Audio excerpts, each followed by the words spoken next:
안녕하세요. 장인성입니다. 이게 아닌데. 졸업은 했어요. 겨우겨우 했어요. 9학기 만에 학점에 관심이 없었고 동아리 활동 열심히 했습니다. 이러다가 큰 회사 브랜딩 임원 제안 안 오면 어떡하지? 이제 다시 또 달려야 되는 시점입니다. 할 때가 됐다.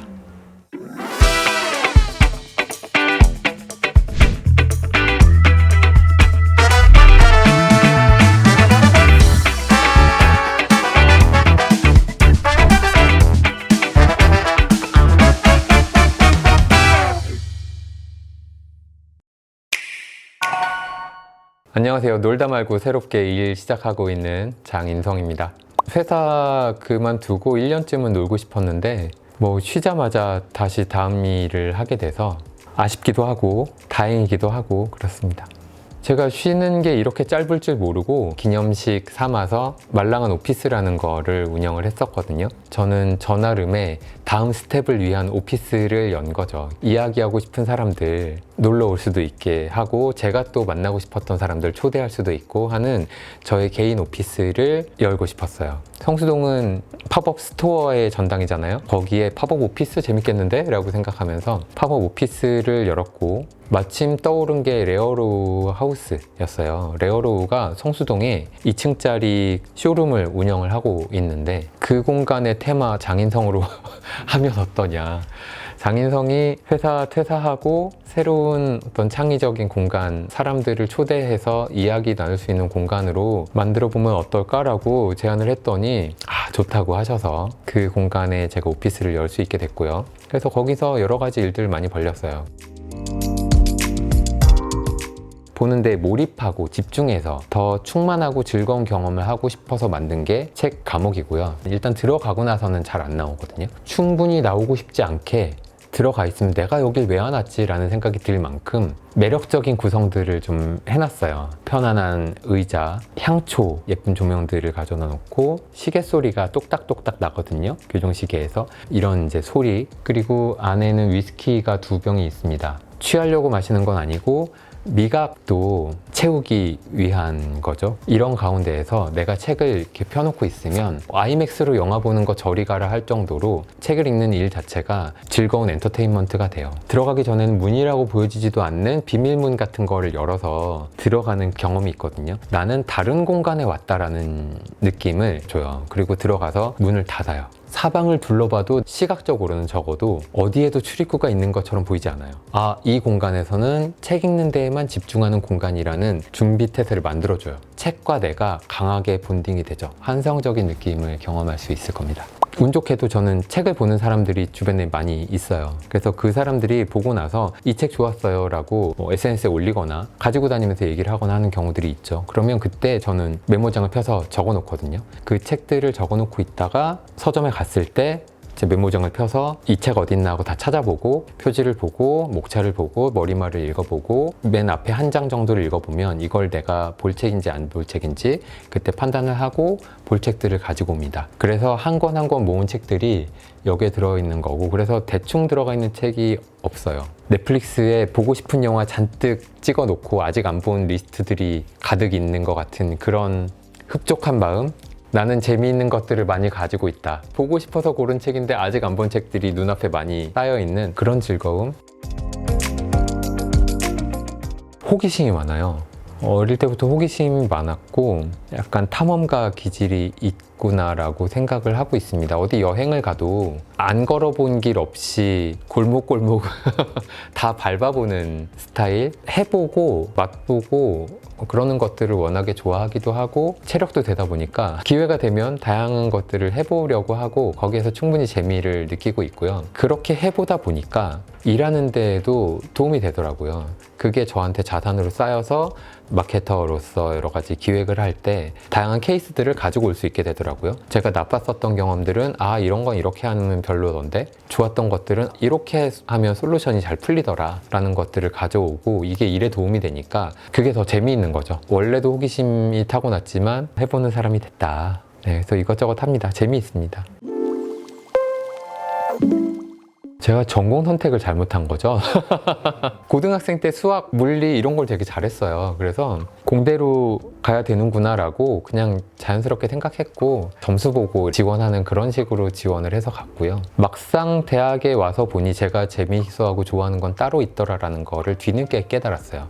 고등학생 때 인터넷이 없었어요. 그래서 너무 구닥다리인가? 직업에 대해서 미리 알아볼 수 있는 기회가 없었다. 아빠 친구가 무슨 일 하신대 정도 말고는 직업을 간접 체험할 수 있는 기회가 아예 없었던 시대였어요. 할 수 있는 건 점수 맞춰서 유망하다라는 과에 가는 거. 그때 당시 유망한 전파공학 공대를 진학을 했고, 진학을 해서 대학교 1학년 공부를 해보니 그 강의실에서 수학 문제 풀고 있는 게 너무 재미없는 거예요. 고3 때는 그렇게 재밌었는데 나는 뭐지? 뭘 하는 게 재밌지라고 찾아다니다 보니 쓰고 그리고 뭘 만들어내는 일을 좋아하는구나. 음악, 영화, 문학 이런 거 좋아해서 그쪽으로 이제 취미를 확실하게 들이고 1년에 한 300편 영화를 봤어요. 귀가 열려있는 시간에는 늘 음악을 듣고, 지금 보면 되게 부끄럽겠지만 시 같은 것도 쓰고 그러면서 어느 순간 깨달았죠. 광고를 해야겠구나. 쓰고 영상과 음악과 이런 것들을 일로서도 활용될 수 있는 곳이라면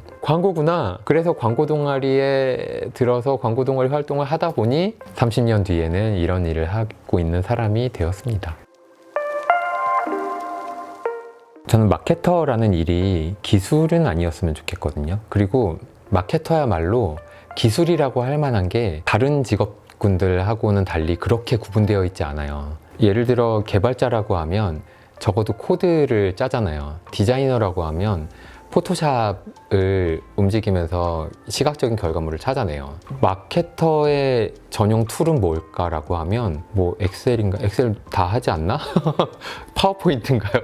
그거 없어요. 마케팅도 여러 가지 기술이 있지만 기술로 나를 마케터로 증명하는 것보다 내가 어떤 문제를 해결할 수 있는가, 이게 저는 마케터가 가져야 되는 더 기본적인 거라고 생각을 하거든요. 내가 이제 마케터이려면 우리 회사에서 가지고 있는 상품, 서비스의 핵심적인 가치, 이 가치와 어떤 소비자가 우리가 가지고 있는 상품에 가장 큰 가치를 느낄까? 충분한 수의 소비자가 확보가 돼 있나? 이런 것들을 판단해서 우리가 가진 것과 고객을 연결시키는 거거든요. 몰라서 못 사면 소개하고 알게 하고 만족스럽게 만들고, 그 만족한 것들을 기억하고 만족했으면 또 다시 사고 또 여러 가지 활동들을 벌이게 하는 이런 것들을 하는 게 마케터지, 광고 카피를 좀 더 잘 쓰고 이게 마케터가 아니거든요. 근데 이걸 기술로 들어가면 많은 사람들이 오해하고 착각할 수 있어요. 내가 가진 서비스 상품과 고객을 연결시키는 일이 마케팅이라고 생각하면 그 마케팅 과정에서 일어나는 여러 가지 일들이 다 내 일이거든요. 포토샵을 해도 마케팅이에요. 코딩을 해도 마케팅이야. 그러다 보니까 마케터가 마케팅을 하다 보면 포장도 할 수 있고 우체국 가서 택배를 보내는 것도 마케팅인 거죠. 전화를 받고 연락을 하고 감사하다고 인사를 하는 것도 마케팅. 이게 전체가 다 마케팅에 있는 거지. 어떤 사람들은 야, 내가 마케터가 전화까지 해야 되냐? 전화는 직구는 따로 있나요? 아니거든요. 기능보다도 목표에 집중하면 마케팅이라는 일들을 좀 더 선명하게 볼 수 있는 것 같아요.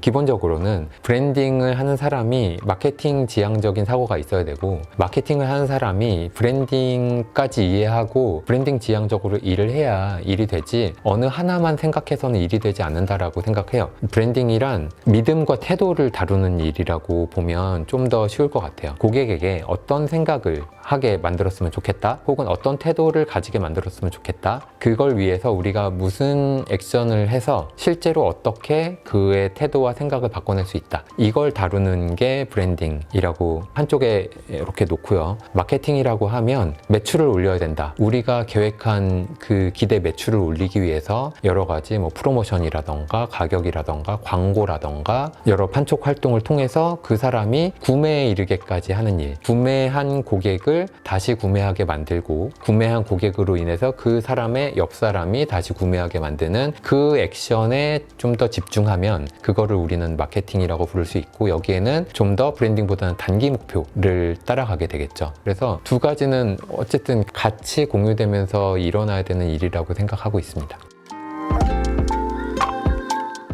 요령이나 팁보다도 수용적이고 성실하고 배우는 태도를 가진 채로 그렇게 살게 되면 과정 자체에서 그게 다 나에게 어떤 스터디가 되고 배움이 되고 결국은 조금 더 나아지고 조금 더 나아지는 게 쌓여서 나한테 기회가 찾아올 수도 있고 과정의 연속인 것 같거든요. 다이어트랑 비슷한 것 같아요. 다이어트의 비법이나 뭐 방법 같은 것들을 사람들이 많이 이제 찾지만 물론 그런 것들이 무효하지 않은데 기본적으로 내가 건강한 식습관과 건강한 활동의 습관을 가지고 있지 않으면 그런 요령들이 잠깐이고 결국은 다시 돌아가잖아요. 근데 건강한 식습관과 생활습관을 가지고 있는 사람들은 다이어트 비법 없이도 건강과 몸과 이런 것들을 가지게 되거든요. 어떤 과정을 통해서 늘 배우고 싶어 하고 내 주변의 사람들이 더 잘 됐으면 좋겠다라고 바라고 그들의 성공이 되게끔 내가 돕고 내가 맡은 일에서 누가 보지 않아도 성실한 것 그 자체로 재미를 느끼고 토대가 기본적으로 되어 있는 가운데에서 여러 가지 다른 기술들이라든지 이런 것들을 올리시는 게 좋을 것 같아요. 자기계발서들 같은 걸 보면 크게 기술에 관한 책과 태도에 관한 책으로 나눌 수 있거든요. 예를 들면 뭐 투자라고 해도 투자 기술들을 쓴 책이 있고 투자에 대한 마인드를 쓴 책이 있어요. 저는 마인드 없이 기술부터 공부하는 건 아무짝에도 쓸모없다라고 생각해요. 일하는 사람으로서 사회와 소통하고 싶다라고 하면 일하는 태도에 대한 것들을 기본적으로 잘 갖춰놓고 그걸 충분히 갖춰놓은 위에서 여러 가지 기술들을 그 위에다 올리면 그때는 익히는 기술들이 하나하나 다 나에게 유용한 기술들이 될 수 있어요. 내가 퇴근해 있는 상황에서도 늘 스위치를 켜고 봐야 된다라고 생각하면 너무 피곤하잖아요. 근데 이 과정 자체가 재미있는 게 중요한데 어떻게 하면 이게 재미있을 수 있냐면 나랑 상관 있는 일이 되면 재미가 있더라고요. 차를 산다고 생각하면 맨날 다니던 길에 자동차 대리점이 보여요. 맨날 거기 있었을 텐데 차를 산다고 생각하면 눈에 보이고 그게 아닐 땐 안 보여요. 골프를 시작하잖아요. 우리 동네에 골프 연습장이 그렇게 많아. 내가 하기 시작하면 보이는 거예요. 그래서 이것도 내가 어떤 기획을 뭔가 만들어 보잖아요. 그러면 그게 막 보이더라고요. 영상 같은 것도 내가 영상을 하나만 편집해서 첫 영상을 딱 올리면요. 그러고 나서 보는 유튜브 채널들이 다 다르게 보여요. 진짜 다른 눈이 떠진 것처럼 보여요. 책 한 권 써보잖아요. 서점에 갔으면 머릿말부터 시작해서 표지, 뭐 간지 엄청 보입니다. 재미있는 프로젝트라는 생각이 들어요. 사람들이 저도 책을 많이 읽었으면 좋겠다라는 생각을 하는데 이게 의무가 된다고 하면 그 의무 안 지킨다고 벌 줄 사람도 없는데 그걸 하지 않을 거잖아요. 그래서 책 읽는 일은 재미있는 일이 되어야 사람들이 읽을 수 있다고 생각하고 그러면 어떻게 재미있는 책을 발견하는가, 읽고 싶은 책을 발견하는가. 베스트셀러로는 한계가 있다고 생각해요. 그거는 많은 사람들이 읽는 책이지 내가 봐서 재미있을 책이다?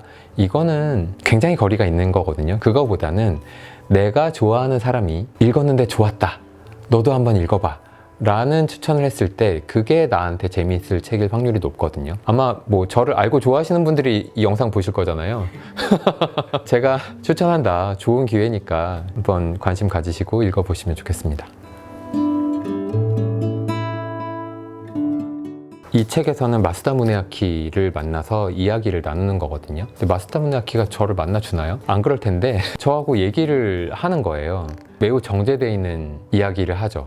그래서 이 책을 2-3시간 정도에 걸쳐서 읽으면 이분과 만나서 삶의 이야기들을 한참 동안 이야기를 나눈 것 같은 그런 충만감? 이분으로부터 배울 만한 것들이 저한테 오는 거예요. 이게 오는 게 책을 읽는 매력인 것 같거든요. 제목이 되게 멋있잖아요. 이 책을 들고 읽고 있으면 되게 멋있어 보이고 저 사람 지적인 사람이다. 지성미가 뿜뿜. 마케터의 일이라는 책을 쓸 때 가장 담고 싶었던 책이 이 책이었어요. 일에 대한 생각, 태도 같은 것들을 설득력 있게 이 안에다가 쉬운 문장으로 풀어놨잖아요. 내가 쓰는 책도 이런 책이었으면 좋겠다. 그래서 2018년 당시에 나라는 사람을 구성하고 있는 내가 좋은 선배들로부터 배운 것, 그리고 일은 이렇게 하는 거지 라는 믿음, 이런 것들을 책으로 전달할 수 있으면 좋겠다라고 생각할 때 생각나는 책이 이 책이었고 저한테 일에 대한 태도를 확립해 주는 책도 이 책이었던 것 같아요. 그래서 일에 대한 고민이 있는 분들이라면, 그리고 제 책을 보신 분들이라면 이 책이 굉장히 공감 가면서 확신을 주면서 박수 치면서 무릎을 치면서 읽을 수 있는 책이라는 생각이 들어서 지적 자본론을 추천했습니다. 마케터의 일에 사람들이 제일 사진 많이 찍어서 올리는 페이지가 있어요. 성격 나쁜 동료와 일하는 법.